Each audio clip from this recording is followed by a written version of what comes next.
Good morning. Welcome to the Unitarian Universalist Congregation of Atlanta. I'm really excited about this service, and it's about death, but I'm really into it. Just really excited. Our first hymn is a great African-American spiritual. It's number 1040 in the Teal hymnal. It's called Hush. We're singing 4 of the verses. Please rise in body or in spirit. 1, 2, 3, 4.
We are so glad you are here. It is the best place to be in Atlanta, Georgia on a Sunday morning. Good morning. Good morning. Welcome to the Unitarian Universalist Congregation of Atlanta, a beloved community that changes lives. My name is Kate Sweeney, and I'm so glad that you're here with us this morning. Wherever you are from and whomever you love, you are welcome here. If this is your first time, or if you've not yet had a chance, please stop by our Welcome Center in the social hall after the service to allow us to get to know you a little better. You can sign up to receive information about services and programs being presented over the next several weeks. Immediately following the first service, please plan to join representatives of the ARAMAC committee of the board as they host a donuts and discussion session right here in the sanctuary, in which they'll be providing an update on the work of the ARAMAC committee to ensure that our congregation's commitment to eradicating racism and oppression is a living commitment. We hope you'll plan to join this discussion. This week, there will be no adult religious education in the sanctuary in order that all can participate in the Project Phoenix Town Hall and the Halloween party. Yeah, exciting. The Inquirers will still be meeting in room 1 at 12:30 p.m., with this week's discussion centering on Unitarian Universalism and the democratic process. Next week, our new Director of Religious Education, Fenwick Broyard, will be leading his second ARAMAC Adult Religious Education session. The workshop, entitled Only the Liberated Can Offer Liberation, will entail an examination of our collective and personal commitments to the cause of human freedom, drawing upon Sufi and Taoist perspectives as evaluative tools for our understanding of our liberation. We hope you'll plan to take advantage of all our religious education program has to offer. And now, please be sure to take this moment to put your cell phone in its most reverent position. Thank you. Once again, we're so glad you're here on this beautiful fall morning.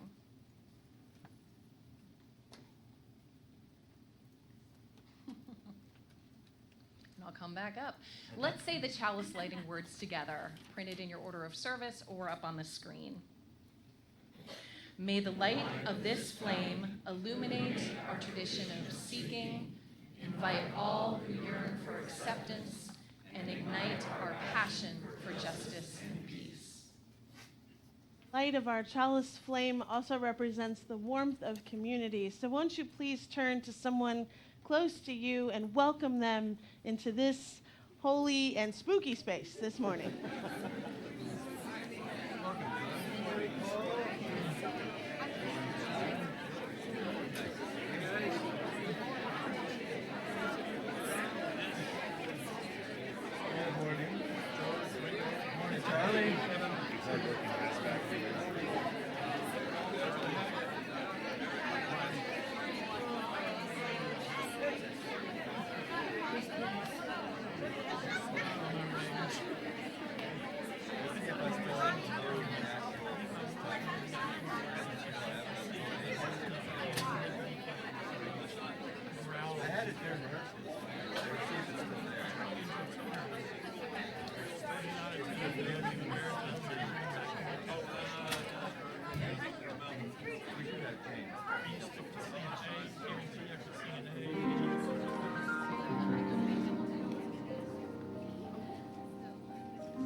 Gabriel Garcia Marquez, the mystic, was born in 1927 in the small town of Aracataca. I didn't say that right.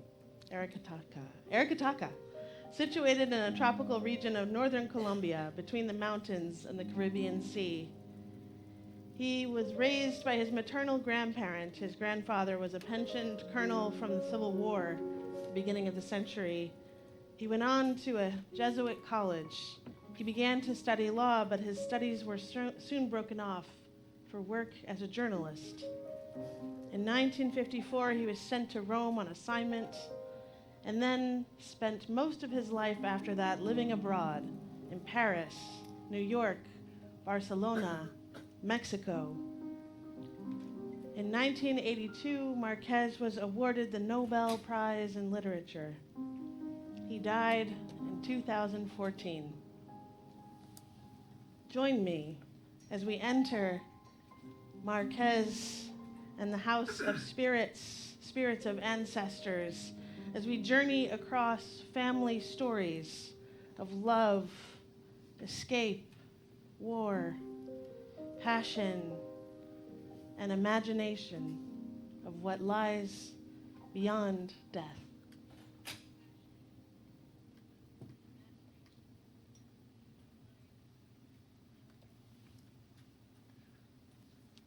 Okay, so we're going to do a thing.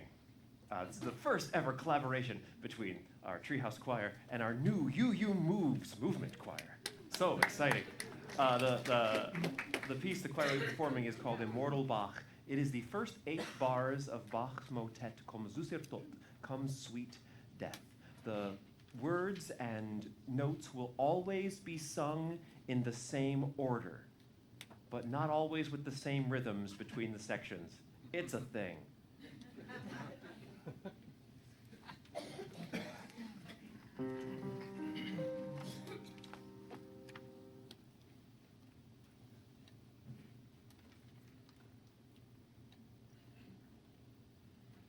Oh.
Epitaph by Merritt Malloy.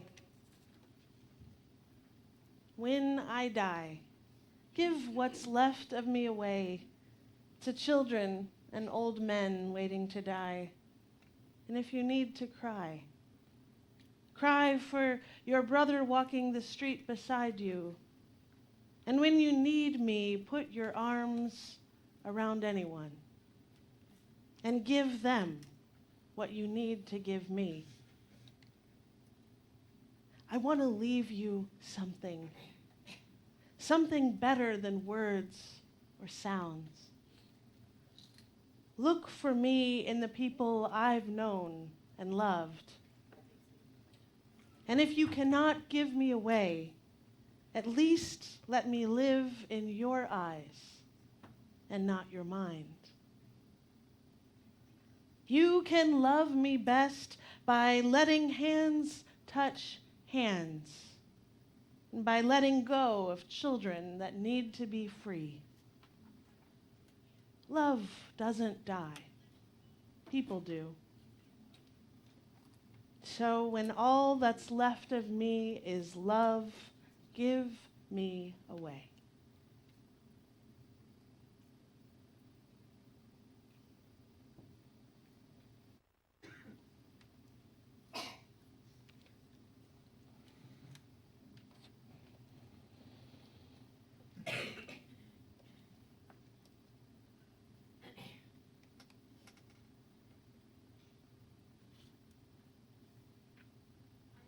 Myself thinking a lot lately about 1800s America. A cheery people. A few years ago, I wrote a book about our contemporary death practices and how they descend from, or in some cases, rebel against those of the people who invented what we think of when we think of death and mourning, these folks. In 1800s America, people grew up seeing a great deal of death. In those days, the Grim Reaper showed up fairly often at home. Death by flu, childbirth, and farming accident were quite common.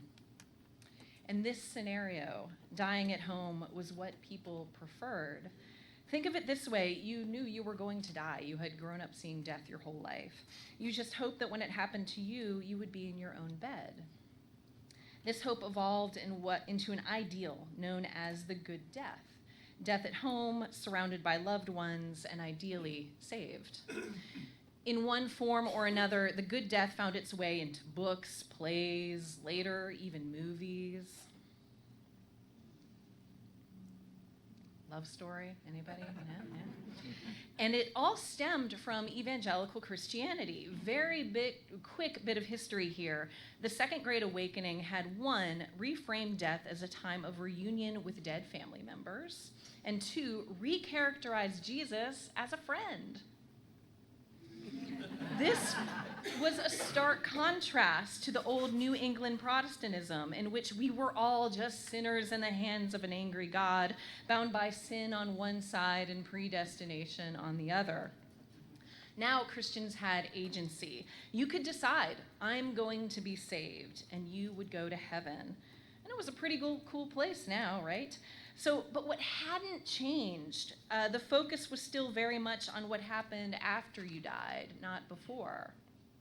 From gravestones to inspirational pamphlets to kits for how to create throw pillows at home, the idea now was very much that my reward is in heaven. This after-earthly consolation as an extrinsic reward guiding our behavior for our entire time here on earth, it's not satisfying to many of us as Unitarian Universalists. But let me tell you, it can be a comfort when you're a child. It will come as a surprise, perhaps to no one here, to learn that I was kind of a morbid kid. Many nights I would lie awake, the fear of my own eventual death and the deaths of those I loved driving me to panicked tears. My father would sit with me, his hand on my back, intoning, "It probably won't happen for a long, long time." But this did little to comfort me. Unlike our Victorian forebears, I was raised in an era of comparable longevity. I probably wasn't going to die from a farming accident or the common cold in 1980s Pittsburgh. I was also raised UU, and that longevity was the only hope my parents could offer up to my fears. As a child, I'll be honest with you, I felt resentful of our faith, I should say, for having no after-death consolation, the way, say, my best friend Bethany's religion did. Why couldn't we be like Bethany? Her family was Presbyterian. She would assure me during nighttime sleepover conversations that there was a heaven and thus hope for those who believed. But it was already too late for me. Even as I learned and sang Amy Grant songs as the two of us pedaled around on our bikes, thanks choir, all right, I could not believe. And everything that Bethany said about heaven felt like more of a wish than a reality. As an adult, I wrote an entire book investigating our country's history with and our current alienation from mourning and death. But I felt unable to connect the whole experience with my own fears, very much alive. Then we had our son. His questions about death started out as casually curious around the age of 3, but upon hearing our responses that death is when our bodies stop working and every living thing does die, he grew more concerned and urgent. Soon, I was the one rubbing his back at night and telling him, not for a long, long time. It was his father, my husband, who hit upon a more successful tactic. How do you counteract the fear of the nothing and the null, except with everything that is absolutely present and tangible? And so these days, when our son interrupts a car trip's long silence by exclaiming, "But I don't want to die," this is what we say. "Yes, sweetheart, it can feel scary to think about." And we might even have a whole conversation about that. But then we'll say, "But here's something else. You're going to Gamma and Papa's next weekend, and they are so excited to see you." Or, "Hey, you know what? You can bring your new butterfly wand to show and tell tomorrow at pre-K." Thanks to UUCA for that one. Or, "You know what? We're gonna see so many cool lights and decorations when we go trick-or-treating. And do you think you wanna go with your ballerina costume or your lion costume?" It's a distraction, yeah, right? But it's more than that. It's an attempt to get him to see the potential that life itself has to be all-encompassing. Because as UUs, we believe that life is a worthy distraction. And because as his parents, we know that there is so much for him to look forward to. Sometimes we get a little carried away and our eyes begin to glisten with it as we go on telling him, "Next year, you'll learn how to read and you will sing so many songs you don't even know yet. And one day you'll graduate college and you can travel anywhere." This usually interrupts us to ask if he can still live with us when he's a grown-up. And we say, "You're always welcome, babe, but we'll see how you feel about that when you're 18. Because of course, by then, the years will have made him a more mature person, I hope. And a different person, right, from who he is at age 4. His father and I know we live so many different lives within just this one life. And each of those lives that we lead is its own universe of wonder, as well as sorrow and hardship. But we also know that he doesn't really get what we're saying, what we're trying to show him, which is life's very enormity. He still gazes at us from the other side of this gulf of understanding that no amount of hand-holding will bring him across, because that gulf is years of life itself. This is what we're thinking. What we say is, yes, it can seem scary, and it's certainly a great mystery. And look at this crisp fall day and all of us together. Smell the air. Feel the crunch of the leaves right now. Look.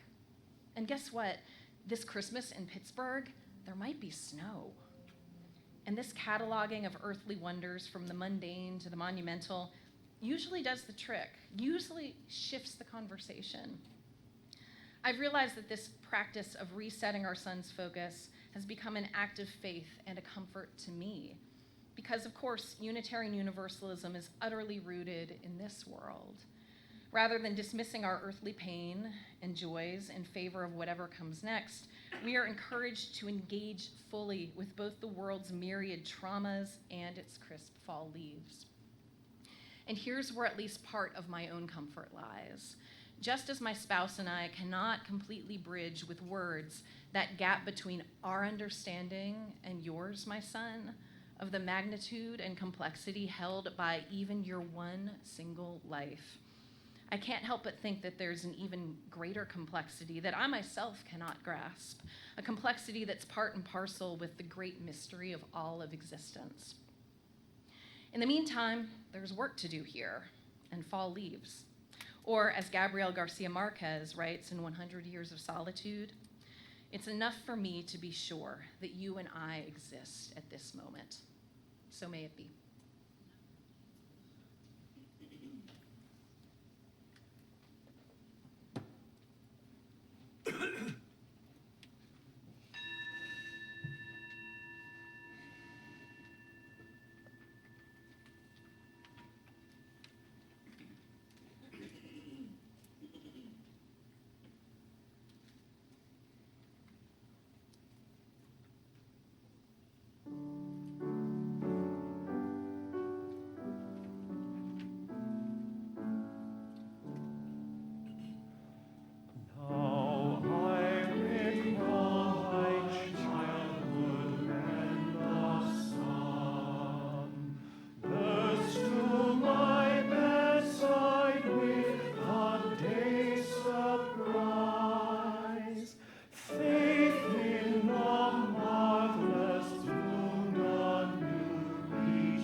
Let us put hands upon hearts, feel the warm connection.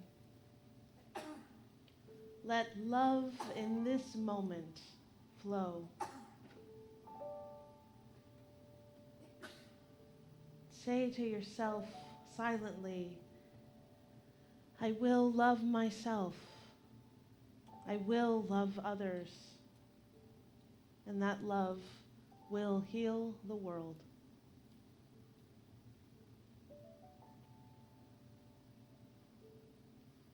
At this time, I will name those in this congregation whose lives on earth ended since last All Souls Day. I will speak those names, and we will hold these precious ancestors in our heart for a moment together. Miles Smith.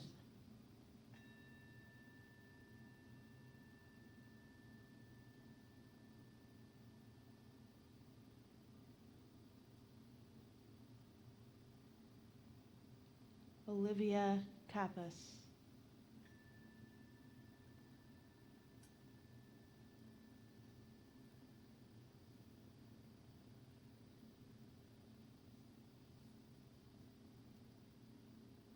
Barbara Orasich.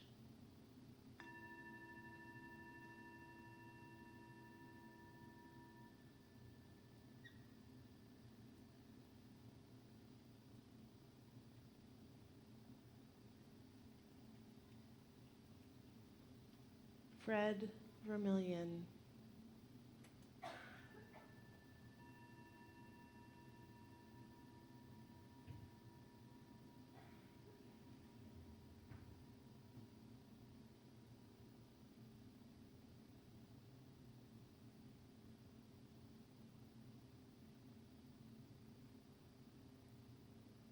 At this time, I invite you to say out loud the names of people who are your ancestors in blood or in spirit. Names of people who have gone beyond this life, who you invoke into this sacred time and place, and say them so those around you can hear those names now.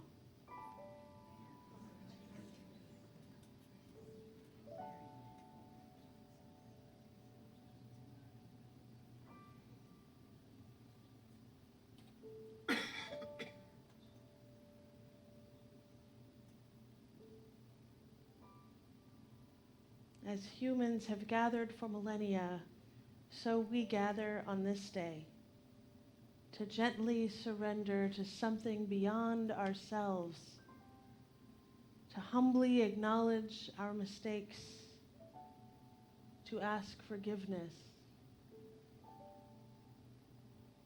to seek hope and renewal, to honor the earth that supports and sustains life, to remember that all beings, living and not living, are all inextricably and mysteriously connected, and to feel that connection. Now we still our bodies, we still our minds. We take in a big breath. We exhale. We relax into this space that our intentions make sacred. We enter into the wise silence.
Good morning.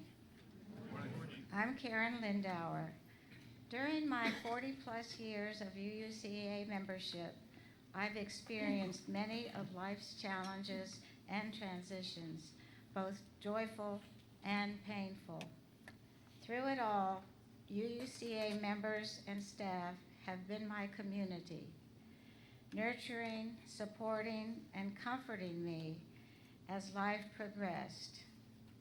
Community activities such as the small group who supported me through my divorce, the extended family gatherings in the 70s for those of us who had no family nearby, the lay ministry, classes such as building your own theology and a faith for all seasons, Forever Young, my women's group, and best of all, Ins and Outs, where I met my late husband, Frank.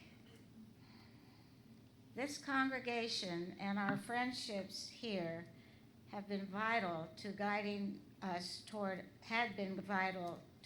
guiding us toward healthy relationships and meaningful contributions both within and outside UUCA. Before his debilitating Parkinson's disease and death, Frank and I were actively involved in a variety of UUCA communities and ministries.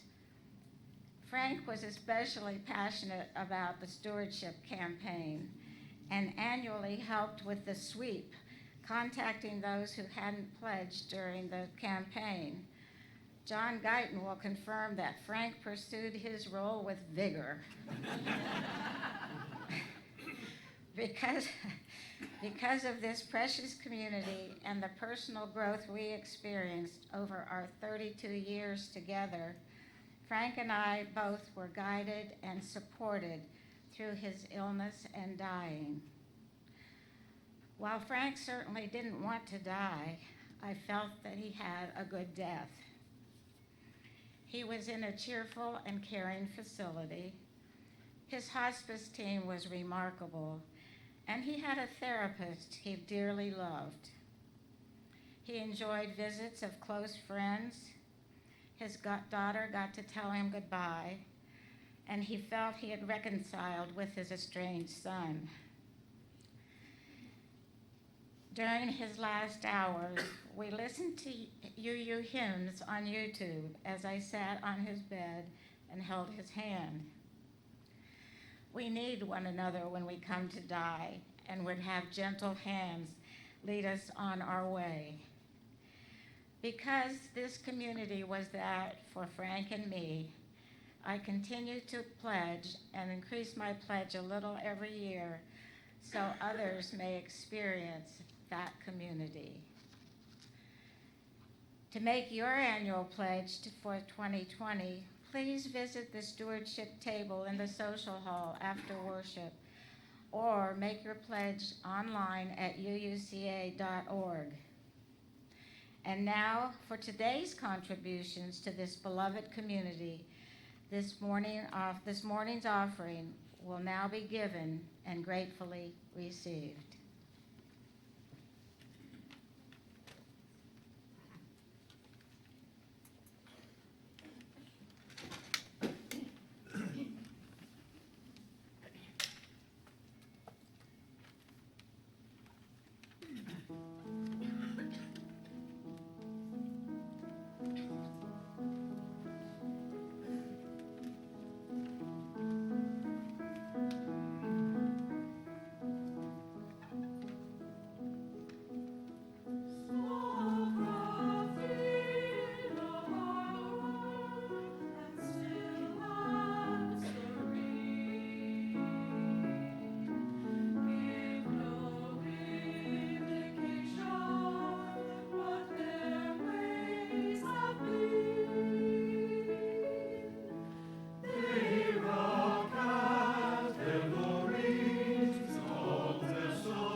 The longer I serve in ministry here, it just occurs to me that joining a UU congregation, probably all UU congregations, but certainly this one, is a little like taking a vow of marriage.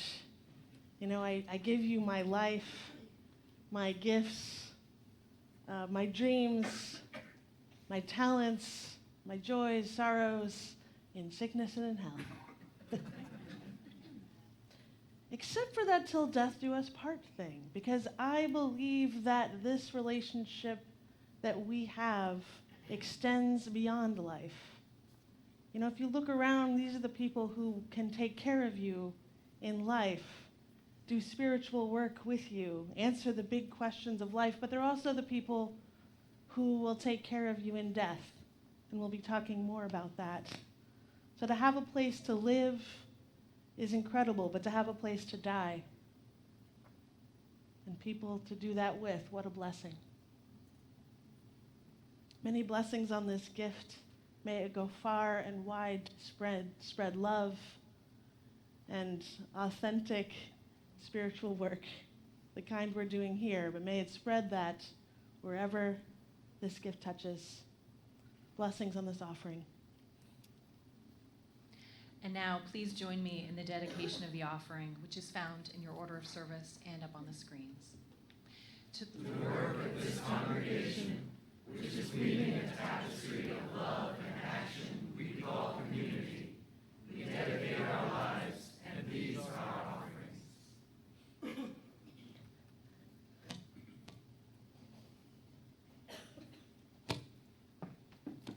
I feel like I just want to tell you that it's weird, but it's kind of a life dream to be preaching a UU sermon about death.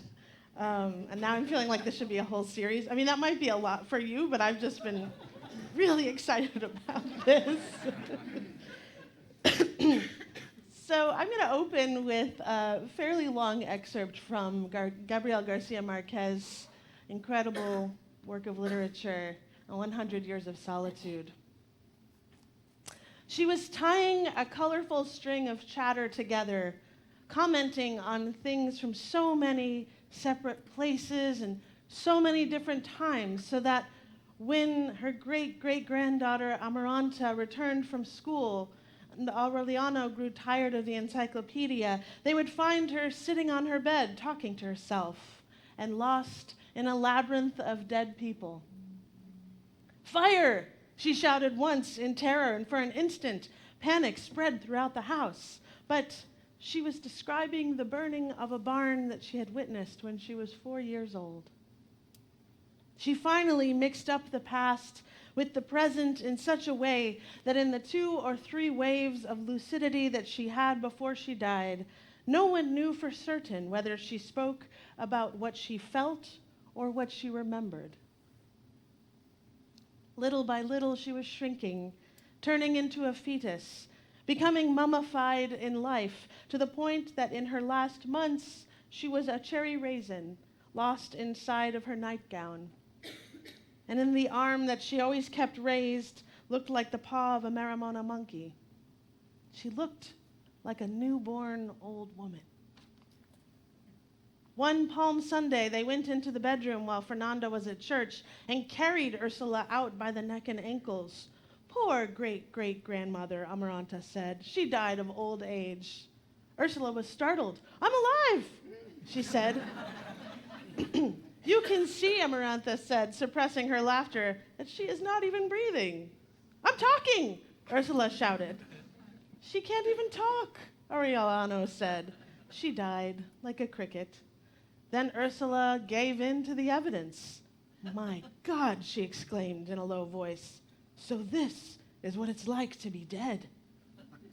She started an endless, stumbling, deep prayer that lasted more than 2 days, and by Tuesday had degenerated into a hodgepodge of requests to God and bits of practical advice. Her granddaughter was certain they would find her dead from one moment to the next, because she noticed a certain confusion in nature. The roses smelled like a goosefoot. A pod of chickpeas fell down, and the beans lay on the ground in a perfect geometrical pattern in the shape of a starfish. And one night, she saw a row of luminous orange discs pass across the sky from 100 years of solitude. Even as a child, much like Kate, I harbored serious critique of Unitarian Universalism's response to death. I wanted answers, not more questions, not faced with all these well-meaning adults fearing inculcating me, asking me, well, what do you think? And just returning to this endless cycle, what do you think? What do you think? Even now, in preparation for this sermon, I searched for Unitarian Universalist responses to death and came across a brand new adult RE curriculum on the topic. At last, I thought, some answers. The title of the curriculum? Facing Death with Life. Oh, back to life. It's too milquetoast for me. It's too glossy. I don't want to face death with life. I want to face death itself. I relate to Kate's personal story also of a fixation on death when I was around 9 or 10. Laying awake, never sleeping, contemplating the void, which felt like rendering my life meaningless. I would cry. I stopped going to school. I tried to stop going to school for quite a few months of existential pain and crippling fear. I'll never forget that time. And even now, as a family minister, I offer pastoral care to children. And in all my years of providing this service, the vast majority of children who I have worked with have been in the 4th grade. See, that's the time around age 9, age 10, when children are fully able to comprehend both the finality and the universality of death. They often come into my office with other types of anxieties about school or something else, but I will tell you it always comes down to that topic. And like Kate, I am also now currently struggling to create a container for big questions from my own 4-year-old sons. Questions, and to try and provide answers that don't send us all spinning off into terrifying paralysis.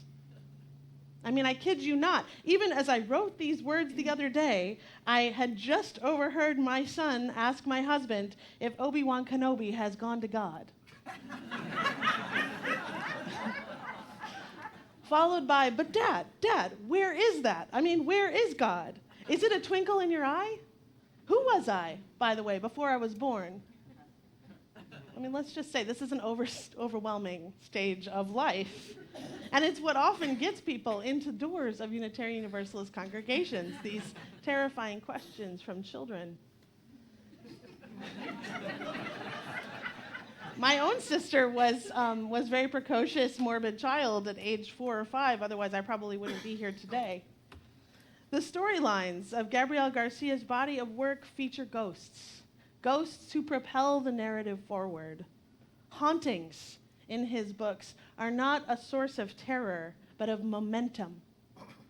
The dead tend to stick around, to bless various couplings that perpetuate the family lineage, or to disrupt events that threaten true love, or threaten the continuation of this family. I welcome this approach to the dead, inviting them to haunt our decisions, to serve perhaps as a committee for the way we choose our own adventures. And sometimes in this wilderness experience, I wonder if we can evoke ancestors from this congregation and ask what they would do in this moment and let that guide us and bring us momentum. And whether you honor Samhain, those days between October 31st and November 2nd, when pagans believe the veil between living and dead has thinned, and the ancestors visit the living, or you recognize All Saints' Day, a Catholic ritual honoring those who have died, or Dia de los Muertos, a Mexican holiday honoring ancestors by creating an ofrenda, an altar, and feasting on their favorite foods. Or perhaps you are a transcendentalist who sees the trees unburdening themselves in a glorious death knell, and you see that as ultimate inspiration.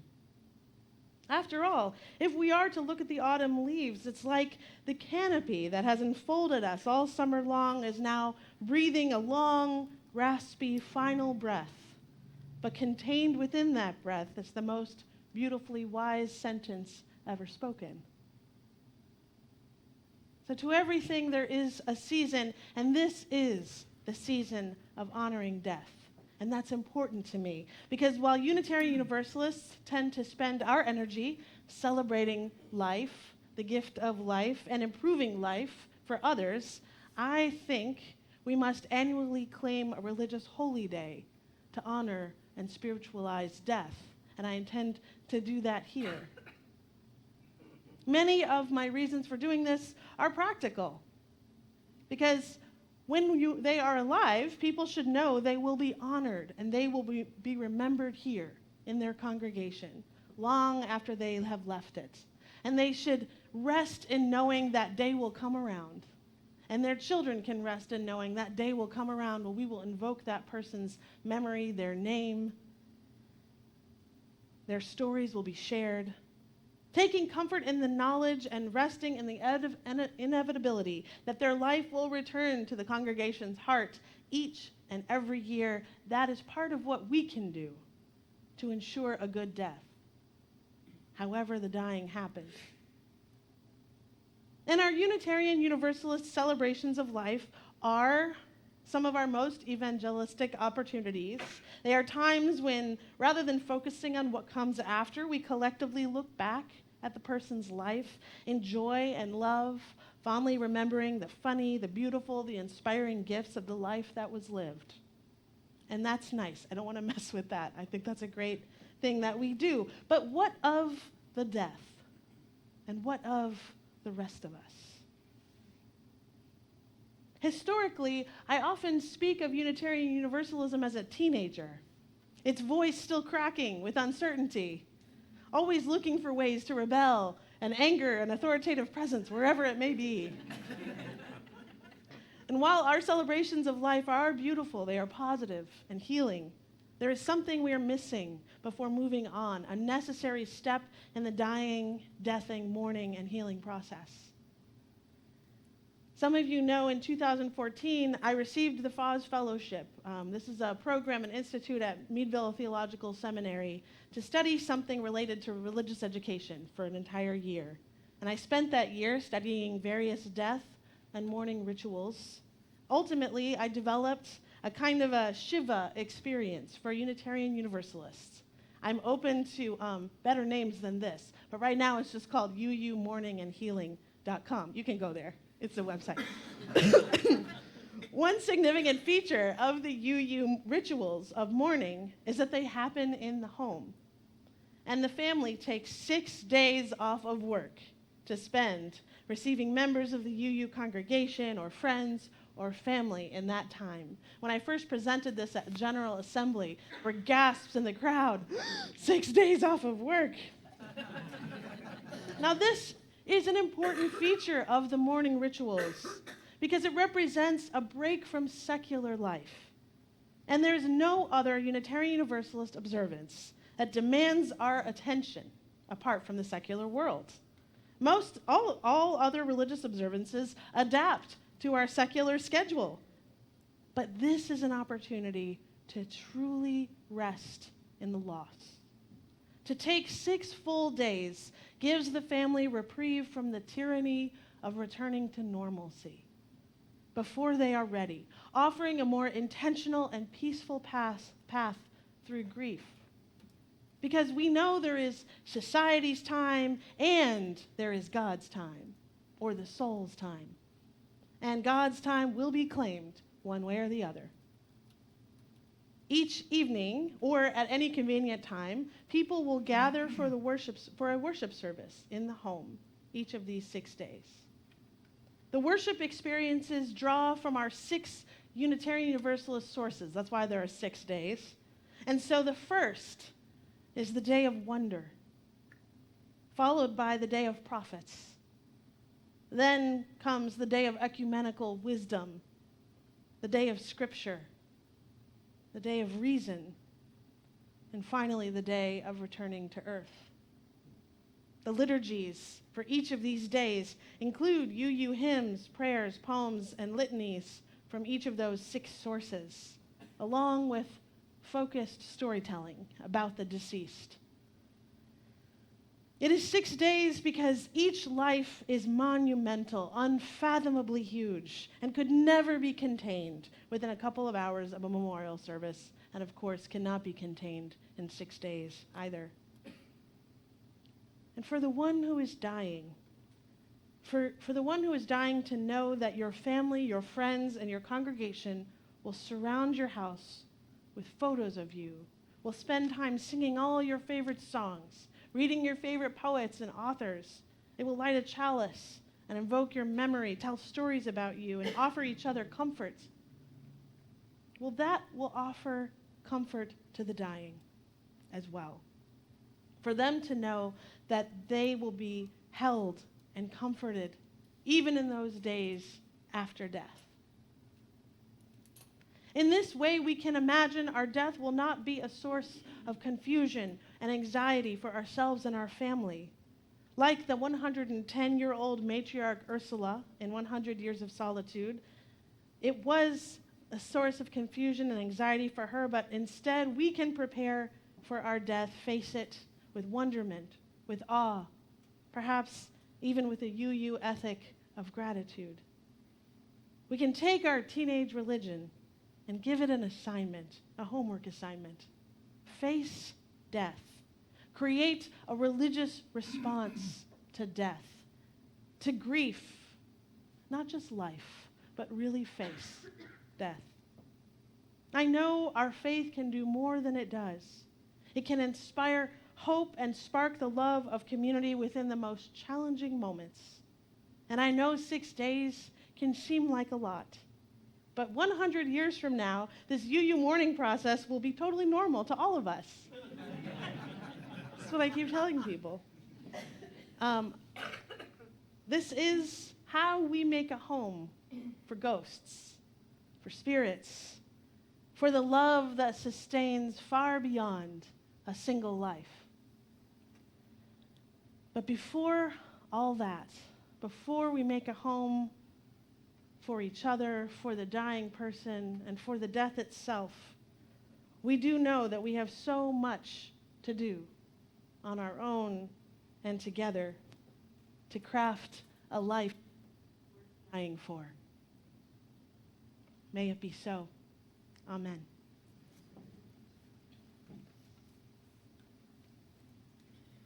Our last hymn is a good one. It's by Dr. Issei Barnwell, one of the original members of Sweet Honey in the Rock. It's number 1001 in the hymnal. I think if you want to look at it, you probably should. It has this moment that you can see at the bottom of the lyrics that's pretty strange. Can I have the key, Travis? It goes like this.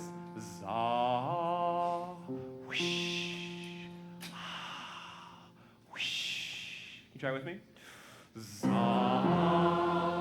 whoosh, ah, whoosh. And every time we do it, that'll repeat. At the end of the song, we'll just do that for 15 minutes. And then we'll end with a za and hold it. Please rise in body or in spirit. Join us in singing breaths. Breath.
Won't you please join hands for the benediction? Stay standing.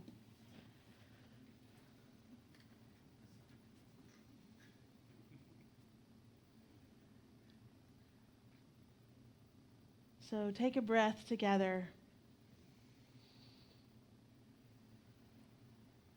And make a commitment to listen